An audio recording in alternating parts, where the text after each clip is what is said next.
प्रभु यीशु मसीह में आप सबों को जय मसीह। मैं परमेश्वर का धन्यवाद देता हूँ इस समय के लिए। परमेश्वर ने मुझे और आपको एक और नया वर्ष देखने का अनुग्रह किया। हम उसकी विश्वास योग्यता के लिए परमेश्वर को धन्यवाद देते हैं। प्रिय मित्रों, हर वर्ष की तरह इस वर्ष भी हमारे लिए एक लंबी यात्रा है और पता नहीं ये यात्रा हमारे जीवन में किस किस परिस्थितियों से हमें ले जाएगा, हमें मालूम नहीं है। और आप जानते हैं कि जो परमेश्वर से प्रेम करते हैं, जो परमेश्वर पर विश्वास रखते हैं, जो परमेश्वर के साथ चलना चाहते हैं, उनके जीवन में हर समय कुछ ना कुछ परिस्थितियां, कुछ ना कुछ समस्याएं आ खड़ा होता है। पर एक बात जान रखिए कि परिस्थिति चाहे कितना भी खराब हो, कितना भी समस्याएं हमारे लिए अधिक हो, हमारा परमेश्वर हमारे लिए विश्वास योग्य है और वो उन परिस्थितियों से निकालने में वो सक्षम है और निकालता भी है। मैं आज आपसे एक बहुत ही सच्ची बात कहना चाहता हूं कि मसीहों के पास परमेश्वर ने एक बहुत ही बड़ा सामर्थ्य दे रखा है। जब वो समस्याओं से गुजरते हैं, उन समस्याओं से उनको किस तरह से बाहर आना है, और वो सामर्थ्य है प्रार्थना के द्वारा प्राप्त की जा सकती है।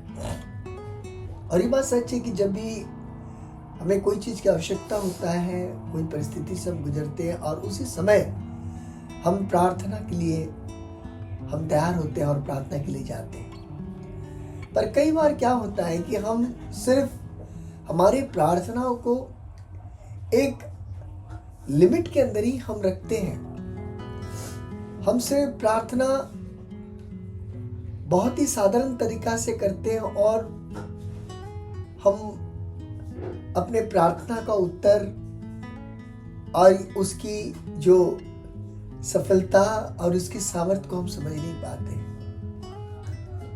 पर प्रार्थना में कैसे करना है, और बाइबल में इसमें कई प्रकार की शिक्षाएं, कई प्रकार की बातें हमारे लिए परमेश्वर ने लिख रखा है। भजन संहिता 126 और उसकी 5वीं आयत में अगर आप पढ़ेंगे, वहां पर एक बहुत ही सच्ची बात लिखी गई है कि प्रार्थना मनुष्य के जीवन के लिए एक बीज की तरह है। जिस तरह से एक किसान बीज बोता है और चाहे वो तकलीफ हो, चाहे वो बारिश हो, चाहे आंधी हो, तूफान हो या गर्मी के धूप हो, पर वो उसकी परवाह नहीं करता है, पर वो अपने बीज को बोता है और उसमें एक बड़ी आशा लगी रहती है कि एक दिन आएगा जब इस बोया हुआ बीज से मुझे एक अच्छा फसल मिलेगा।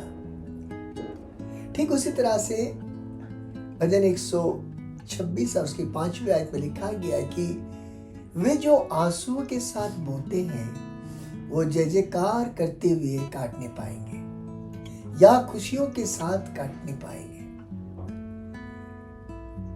बोने की बात आया है मेरे प्रियो। प्रार्थना एक विश्वासी जीवन का एक बीज की तरह है।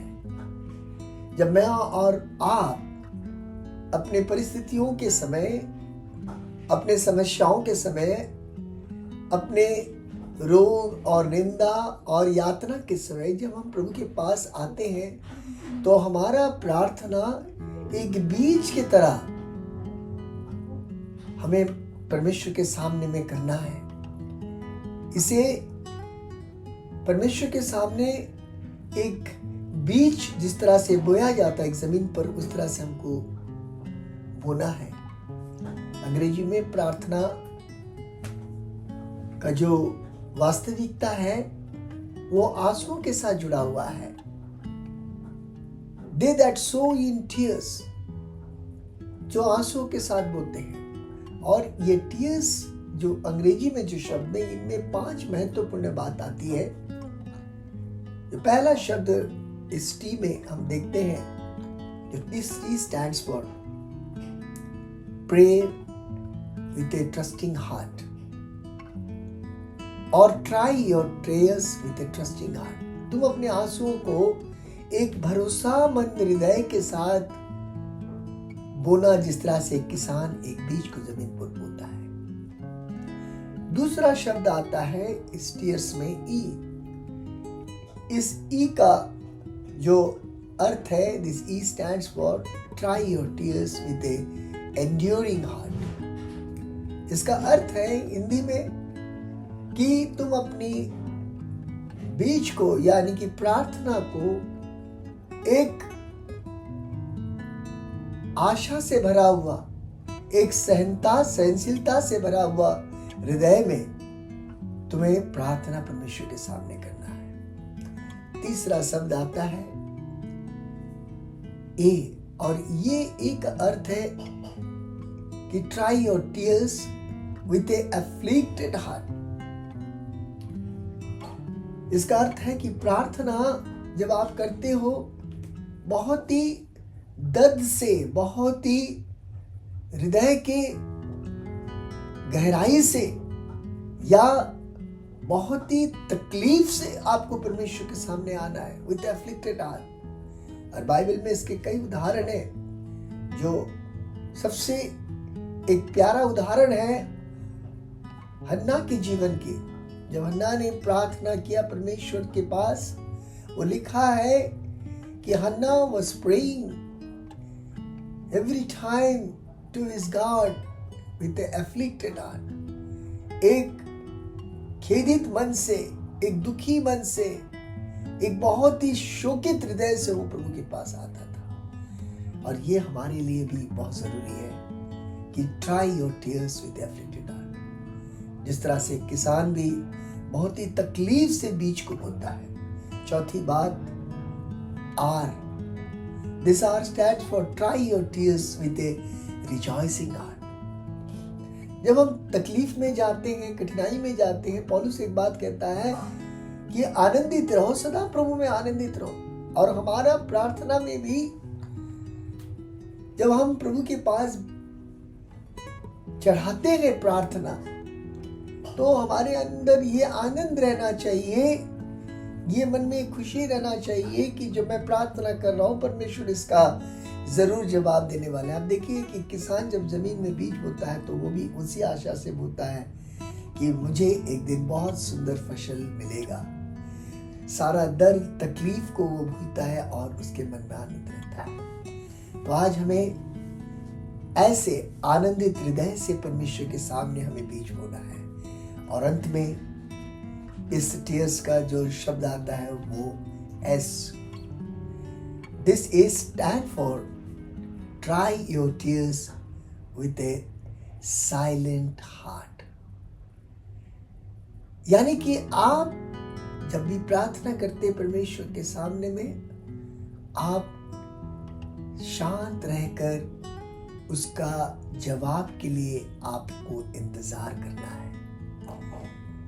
किसान भी वही करता है। जब बीज बोता है जमीन पर, वो 3 महीना या 4 महीना तक शांत बैठा रहता है कि हाँ, देखने के लिए कि मेरी जमीन में वो फसल आ रहा है या नहीं आ रहा। मेरे मित्रों, मुझे भी और आपको भी अपने प्रार्थनाओं को एक शांत हृदय से प्रभु के पास बोना है और शांत रहकर इंतजार करना है कि प्रभु मुझे जवाब जरूर देंगे।